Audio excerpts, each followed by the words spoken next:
कर्म का भोग कैसे भोगते हैं। एक गांव में एक किसान रहता था। उसके परिवार में उसकी पत्नी और एक लड़का था। कुछ सालों के बाद पत्नी की मृत्यु हो गई। उस समय लड़के की उम्र 10 साल थी। किसान ने दूसरी शादी कर ली। उस दूसरी पत्नी से भी किसान को एक पुत्र प्राप्त हुआ। किसान की दूसरी पत्नी की भी कुछ समय बाद मृत्यु हो गई। किसान का बड़ा बेटा जो पहली पत्नी से प्राप्त हुआ था, जब शादी के योग्य हुआ तब किसान ने बड़े बेटे की शादी कर दी।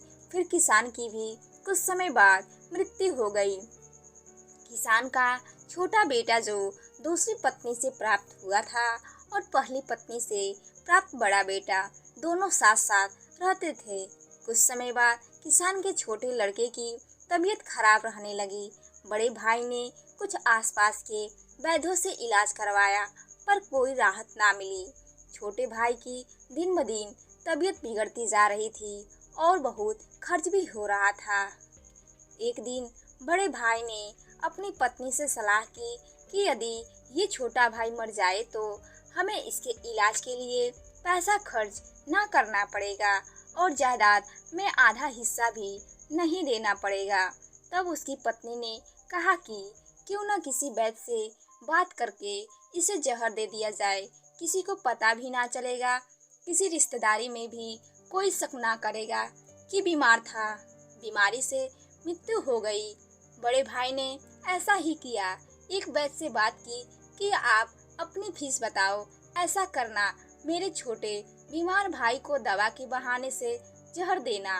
वैद्य ने बात मान ली और लड़के को जहर दे दिया और लड़के की मृत्यु हो गई। उसके भाई भाभी ने खुशी मनाई कि रास्ते का कांटा निकल गया। अब सारी संपत्ति अपनी हो गई। उसका अंतिम संस्कार कर दिया गया। कुछ महीनों पश्चात उस किसान के बड़े लड़के की पत्नी को लड़का हुआ।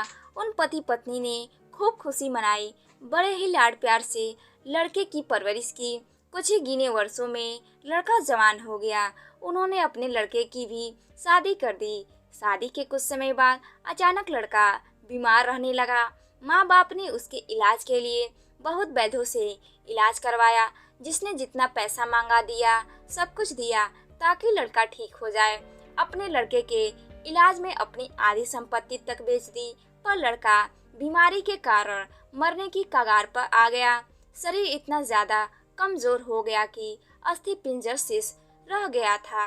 एक दिन लड़के को चरपाई पर लेटा रखा था और उसका पिता साथ में बैठा अपने पुत्र की ये दयनीय हालत देखकर दुखी होकर उसकी ओर देख रहा था।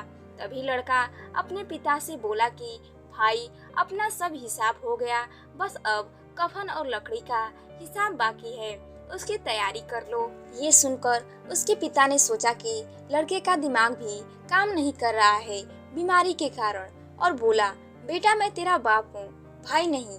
तब लड़का बोला, मैं आपका वही भाई हूँ जो आपने जहर खिलाकर मरवाया था, जिस संपत्ति के लिए आपने मरवाया था मुझे, अब वो मेरे इलाज के लिए आधी बिक चुकी है, आपकी शेष है, हमारा हिसाब हो गया।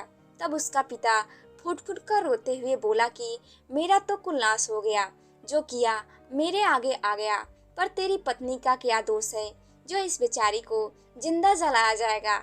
उस समय सती प्रथा थी, जिसमें पति के मरने के बाद पत्नी को पति की चिता के साथ जला दिया जाता था। तब वो लड़का बोला कि वो वैद्य कहाँ है जिसने मुझे जहर खिलाया था। तब उसके पिता ने कहा कि आपकी मृत्यु के 3 साल बाद वो मर गया था। तब लड़के ने कहा कि ये वही दुष्ट वैद्य आज मेरी पत्नी रूप में है, मेरे मरने पर इसे जिंदा जलाया जाएगा। हमारा जीवन जो उतार चढ़ाव से भरा है, इसके पीछे हमारे अपने ही कर्म होते हैं। हम जैसा बोएंगे वैसा ही काटना पड़ेगा।